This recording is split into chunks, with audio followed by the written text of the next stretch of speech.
Halo semua, jumpa lagi dalam pembelajaran Bahasa Indonesia. Kali ini kita akan mempelajari mengenai teks drama. Yuk, simak baik-baik. Nah, kali ini kita akan membahas mengenai drama modern dan drama tradisional. Apa sih yang mau kita bahas? Ada pengertian, perbedaan, unsur pembangun, elemen, struktur teks, dan kaidah kebahasaan.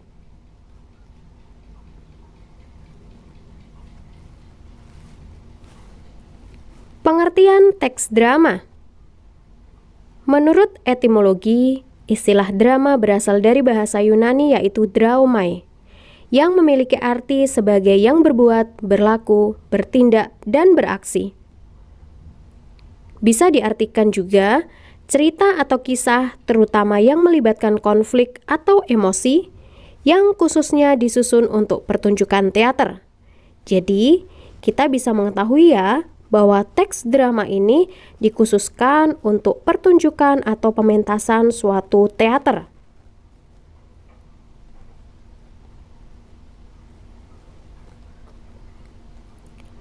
Perbedaan drama modern dan drama tradisional. Pertama, naskah. Untuk drama modern, naskah menggunakan bahasa yang tidak baku, bahkan tanpa naskah. Sedangkan naskah di dalam drama tradisional menggunakan bahasa baku dan tidak dapat diganti di tengah pementasan.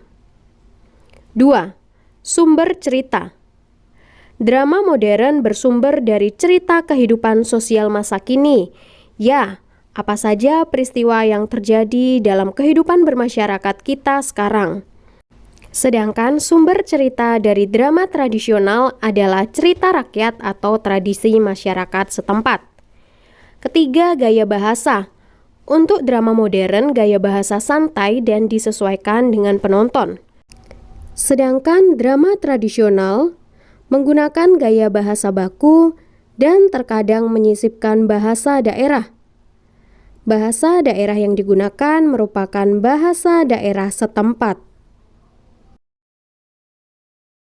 Keempat, untuk drama modern akan menggunakan peralatan modern seperti dekorasi elektronik dan cahaya atau yang biasa kita sebut dengan lighting. Sedangkan untuk drama tradisional menggunakan alat-alat musik dan peralatan tradisional. Jadi apa saja yang ada di lingkungan sekitar, alat-alat musik yang sudah biasa dipergunakan. 5. Untuk panggung sendiri, drama modern biasanya berada di ruangan tertutup atau indoor. Sedangkan untuk drama tradisional, panggung biasanya berada di ruangan terbuka atau outdoor.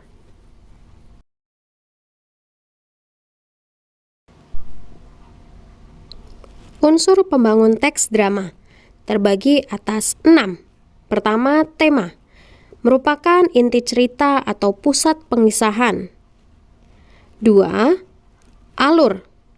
Berupa urutan pengisahan bagaimana peristiwa itu berlangsung dari awal hingga akhir. 3. Penokohan. Terdapat tokoh-tokoh dan bagaimana watak dari para tokoh. 4. Amanat.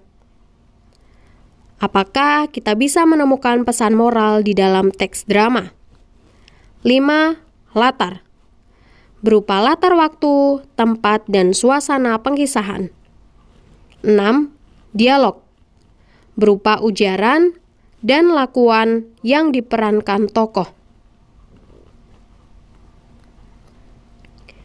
Elemen teks drama terbagi atas 3, yaitu tokoh, kramagung, dan wawancang. Tokoh adalah peran yang ada dalam suatu cerita yang disertai dengan penggambaran karakter atau wataknya. Sehingga kita bisa mengetahui siapa saja para tokoh dan bagaimana wataknya. Kedua, kramagung adalah petunjuk lakuan, perilaku, tindakan, atau perbuatan yang harus dilakukan oleh tokoh. Kramagung biasanya dituliskan di dalam tanda kurung dengan menggunakan huruf bercetak miring. 3. Wawancang adalah dialog atau percakapan yang harus diucapkan oleh para tokoh cerita. Dialog dalam wawancang harus ditulis dengan diapit menggunakan tanda petik.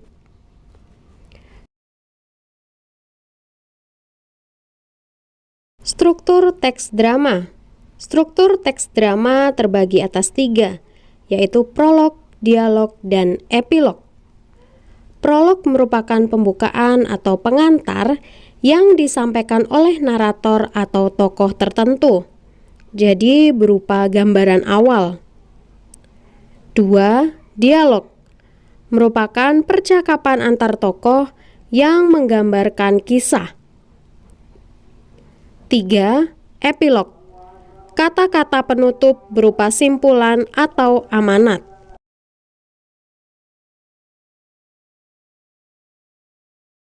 Kaidah kebahasaan teks drama ada 3. Yang pertama adalah bahasa. Kata maupun kalimat pada dialog boleh tidak baku. Hal ini dikarenakan dialog disesuaikan dengan kenyataan. Namun, perlu diperhatikan untuk bagian selain dialog tetap menggunakan bahasa baku. Nah, tadi sempat dijelaskan mengenai struktur teks drama. Maka yang dimaksud di sini adalah bagian prolog dan epilog harus tetap menggunakan bahasa baku, sedangkan bagian dialog dapat menggunakan bahasa tidak baku ataupun disebut dengan bahasa daerah atau bahasa masa kini.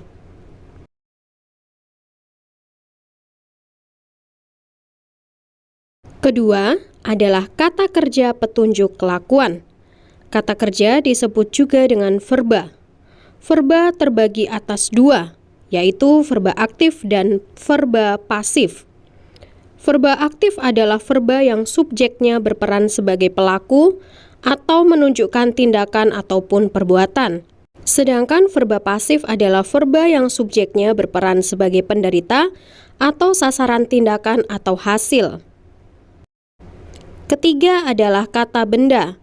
Kata benda disebut juga dengan nomina. Kata benda terbagi berdasarkan artinya dan bentuknya. Kata benda berdasarkan artinya yaitu kata benda konkret atau nyata dan kata benda abstrak atau tidak nyata. Sedangkan kata benda berdasarkan bentuknya yaitu kata benda dasar dan kata benda turunan.